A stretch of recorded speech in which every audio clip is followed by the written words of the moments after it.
Hello, નમસ્કાર વાલા વિદ્યાર્થી મિત્રો. આપ સૌને આજે એક બહુ સરસ નાનકડી વાત કરવી છે, પણ એ વાત જે કરું છું એ પ્રમાણેનો તમારો દૃષ્ટિકોણ હોય તો એ વાત તમારા માટે રસપ્રદ રહેશે, અને ન હોય તો કોઈને વળી એમ પણ થઈ શકે કે આ એક ચોપડાના મુખ પૃષ્ઠ ઉપર જે ચિત્ર છે એના વિશે વાત કરી, એમાં તે વળી એવું શું એમ, પણ ખરેખર એવું નથી. મારા માનવા પ્રમાણે, મારા ખ્યાલથી જોઈએ તો જો કોઈ વ્યક્તિ પ્રકૃતિ પ્રેમી હોય અને સાહિત્ય પ્રેમી હોય, શિક્ષણ પ્રેમી હોય, તો ખરેખર એને આ ચોપડાના એક પૂઠા ઉપર દેખાતા આ ચિત્રમાં એવું ઘણું બધું દેખાય કે જેના ઉપર એક વિસ્તૃત અને બહુ લાંબી વાત પણ થઈ શકે એવું આ ચિત્ર છે. એટલે સામાન્ય રીતે આપણે શું છે કે લેસન બુક માટે કોઈ ચોપડો ખરીદીએ અથવા પાકી બુક બનાવવા માટે કોઈ ચોપડો ખરીદીએ ત્યારે જેવો હોય તેવો આડેધડ કોઈ પણ ચિત્ર ઉપર દોરેલું હોય, ડાગલા ફાગલા આડેધડ કોઈ પણ ઘણા ચોપડાઓ આપણે જોઈએ છીએ એ લઈ લેતા હોય. પણ જો વિદ્યાર્થીમાં ખરેખર એવો કોઈ સાહિત્ય પ્રેમ હોય અથવા શિક્ષણ પ્રેમની સાથે સાથે પ્રકૃતિ પ્રેમી વિદ્યાર્થી હોય તો એને આના વિશે આમાં આ ચિત્રમાં ઘણું બધું દેખાય, ઘણી બધી વાત કરી શકે. આપણે એવી ટૂંકમાં થોડી વાત કરીએ એવું મને વાત કરવા જેવું લાગ્યું, એટલે એમ થયું કે થોડી વાર આ વિશે વાત ચોક્કસ રીતે કરવી જોઈએ, કારણ કે આમાં એક સૌંદર્ય, એક ઘણું બધું દેખાય. આપણે એકથી શરૂઆત કરીએ વાતની, ક્રમશઃ એક બાબતને આમાં જોતા જઈએ. જો સૌથી પહેલાં એક આમાં સૂર્યનું ચિત્ર આપવામાં આવેલું છે, તો હવે આ ચિત્ર એવી રીતે એવું દર્શાવે છે. જુઓ, એ કદાચ ઉગતા સૂર્યનું પણ હોઈ શકે, આથમતા સૂર્યનું ચિત્ર પણ હોઈ શકે. એટલે કે આ સાંજનો સમય દર્શાવે છે અને સવારનો સમય પણ દર્શાવે છે. બંને આપણે જોઈ શકીએ એક રીતે, જે રીતે જોવું હોય તે રીતે જોઈ શકીએ એવું છે. જો અહીંયા બાકડાની પાછળ તેનો પડછાયો પડે છે, એટલે કદાચ સવારના પહોરમાં લોકો ઉગતા સૂર્યની સામે તડકો ખાવા બેસતા હોય તો એ રીતે સવારનું ચિત્ર છે, એ પણ એક અંદાજે આપણે કહી શકીએ. હવે જુઓ, પહેલી વાત તો કે આમ જોઈએ ને તો આ ચિત્ર જોતાં આપણને અમુક કવિઓની અમુક પંક્તિઓ યાદ આવે. મને દાખલા તરીકે કલાપીની એક પંક્તિ યાદ આવે, ગ્રામ માતા કાવ્યની, ઉગે છે સુરખી ભરી રવિ મૃદુ હેમંતનો પૂર્વમાં, છે ને. તો વળી એક અંત્યાનુપ્રાસ અલંકાર દર્શાવતી એક પંક્તિ છે, એ પણ યાદ આવે. એમાં એવું કંઈક છે કે ઉગમણે આભમાં રેલાયા રંગ અને ચરણોમાં ચાલવાનો ઉછળે ઉમંગ. જુઓ, તો વળી આ બધું સમગ્રલક્ષી ખાલી ઉગતા સૂર્યના ચિત્રને જોતાં જ આપણને એમ થાય કે તેમાં કેવો ઉષાનો ઉજાસ, સૌંદર્ય અને જળહળાટ દેખાય છે ને. હવે તમે એનાથી નીચે ઉતરો અને જુઓ તો જુઓ, આકાશનું અને વાદળોનું ચિત્ર દેખાય છે. તેની સાથે જ એક ખૂબ જ સુંદર ક્ષિતિજ પણ દેખાય છે ને. ક્ષિતિજ સરસ મજાની, અને વાદળો અને આકાશ એનું ચિત્ર છે. કેટલી વિરાટતાનો એ અનુભવ કરાવે આપણને. કુદરતની વિશાળતા કેટલી હશે, એ તરફ આપણો દ્રષ્ટિપાત થાય એવું એક ચિત્ર છે વાદળોનું અને આકાશનું. અને તેની નીચે જુઓ, રંગબેરંગી ફૂલો, વેલલતાઓ, છોડવાઓ અને ઘટાદાર ઘેઘૂર તેમજ લીલાછમ વૃક્ષોથી શોભતી વનરાય જોવા મળે છે. અહીંયા આ જે વનરાય છે, થોડી ઝૂમ કરીને તમને બતાવવાનો પ્રયત્ન કરું કે એ વનરાય આપણે જોઈએ તો જો આ વનરાય થોડી દૂર અને સરોવરના સામા કાંઠે આપણને દેખાડવામાં આવી છે. સામા કાંઠે એ ઊભેલી છે, બરાબર. એટલે આમ આપણે જોઈએ તો ચિત્રમાં ભલે ન બતાવ્યા હોય છતાં તેમાં રંગબેરંગી અને નાના મોટા એવા ઘણા પંખીઓ, વિહંગો કલરવ કરતા દેખાય છે અથવા સંભળાય છે એવું નિશ્ચિત રીતે કહી શકાય. વળી જુઓ, ગુંજતા ભ્રમરો, મધમાખીઓ, ઉડતા પતંગિયાઓને પણ એમાં નિશ્ચિત રૂપે આપણે ગણાવી શકીએ, કારણ કે આ પ્રકૃતિના એક અનિવાર્ય અંગો છે.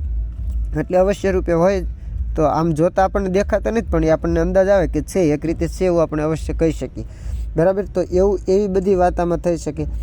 હવે તેની આ બાજુ એક સુંદર અને શાંત તેમજ એકદમ આછા પાણીનું ભરેલું સરોવર દેખાય છે અહીંયા, બરાબર. તો એ સરોવર દેખાય તો તે પાણીની ઉપર પેલી વનરાયનું પ્રતિબિંબ પડવાથી પાણી આમ લીલું દેખાય છે. જુઓ, હવે આ લીલાશ પડતું પાણી દેખાય છે આછું પણ લીલું દેખાય છે આપણને. તો આવા મારી જેવા પ્રકૃતિ પ્રેમી અને સાહિત્ય પ્રેમી, શિક્ષણ પ્રેમીઓને તો પહેલાં સોનેટની પંક્તિઓ જરૂર યાદ આવી જાય ઉપહાર સોનેટ છે ને કવિ કાંતનું, કે ફર્યો તારી સાથે પ્રિયતમ સખે સૌમ્ય વયના સરોવરોને જોતો વિકસિત થતા શૈલ શિખરે. તો એવું એ આપણને આમાં દેખાય. બરાબર.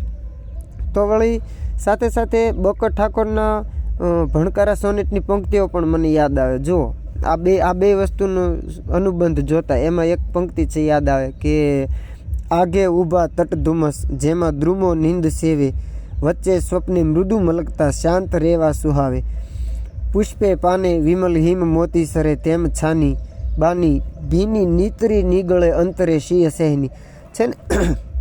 એ બધી બાબત આપણને યાદ આવે. પછી સરોવરને આ કાંઠે જોઈએ ને તો ત્યાં આમ જોઈએ તો આપણે એક રીતે જો પહોંચવું હોય તો એક અહીંયા એક પુલ બતાવે છે નાનો એવો અને રસ્તો છે. તો એ સરોવર સુધી પહોંચવાનો એક રસ્તો અને પુલ પણ દેખાય છે આપણને. બીજું એક ખૂબ સરસ લાકડાનો બાકડો બેસવા માટે અહીંયા ત્યાં મૂકેલો દેખાય છે. હવે તેની પાછળ જુઓ 2 દિલ દોરેલા દેખાય છે. આમાં રિઝલ્ટમાં આવે તો બતાવું. 2 દિલ જો આવડા આછા એ દોરેલા આપણને દેખાય છે. બરાબર. એ વાતનો સંકેત આપે છે કે જે તમને દિલથી પ્રિય હોય એવા કોઈ એક મિત્ર સાથે કે પ્રેમિકા સાથે ત્યાં બેસો તો કંઈક અદ્ભુત આનંદની અનુભૂતિ ચોક્કસ રીતે આપણને થાય એવો એ સંકેત આપે છે. વળી આ કાંઠે પણ એવી વનરાય તો છે જ. આ કાંઠે પણ એવી વનરાય તો છે જ. અને બાજુમાં એક ફૂલોથી શોભતું વૃક્ષ પણ છે જે આ એક્ઝેક્ટ આપણી બાજુમાં આપણા બાકડાની ઉપર અથવા આપણી આ બાજુ આ કાંઠાની વનરાયનો એક ભાગ એવું એક વૃક્ષ દેખાય છે. તો એ એક ફૂલોથી શોભતું વૃક્ષ છે. જુઓ ફૂલો પણ એમાં ઘણા બધા બતાવવામાં દોરેલા આપણે જોઈ શકીએ છીએ.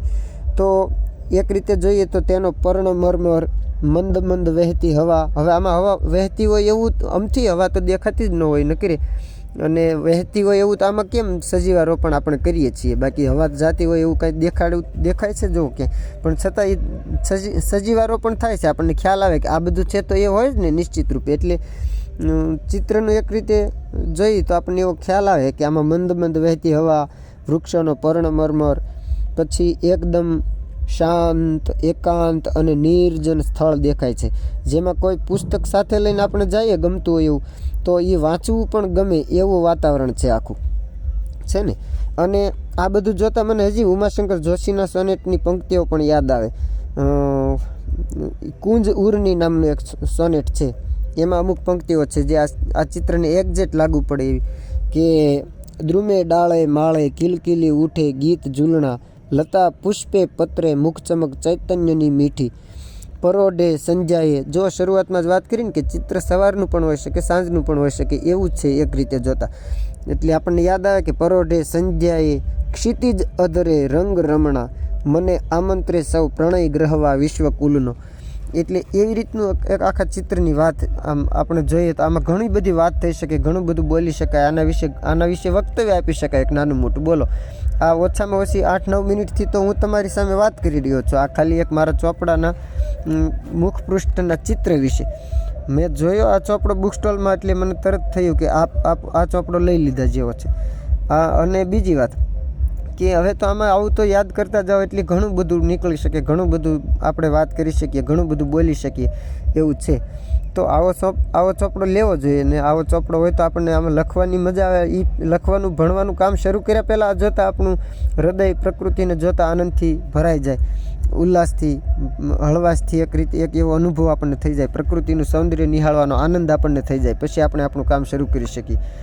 તો આવો ચોપડો લેવો જોઈએ એવી ભલામણ સાથે આમાં હજી ઘણું બધું બોલી શકાય, કારણ કે ભાષાનો વિદ્યાર્થી ગુજરાતી સાહિત્યનો એમાંય ખાસ કરીને, એટલે આવું બધું તો ઘણી લાંબી વાત થઈ શકે પણ વધારે આપણે એમાં નથી જવું. આ મને લાગ્યું આ વાત કરવા જેવું એટલે આપણે આના વિશે થોડી વાત કરી. એવા 2-3 ચોપડાઓ ખરીદ્યા છે મેં. એક આ ચોપડો છે, એક બીજો આ એક ચોપડો છે. આ ચોપડાઓ વિશે પણ હું આગળ બીજા એક વિડીયો બનાવીને મૂકીશ, અલગ અલગ ચોપડાઓ વિશે. બધાય પ્રકૃતિના કુદરતી સૌંદર્યના એવા જ છે, પણ એના વિશે બોલી અને બીજા નેક્સ્ટ વિડીયોમાં આપણે વાત કરશું. પણ આપ સૌએ આ વાતને શાંતિથી સાંભળી એ વાતનો મને ખરેખર ખૂબ આનંદ થયો. દિલથી આપ સૌનો આભાર માનું છું. મળીએ ફરીવાર બીજા વિડીયોમાં બીજા ચોપડાના પાના વિશે વાત કરીએ. ત્યારે યુટ્યુબના માધ્યમથી થેન્ક યુ. જય માતાજી.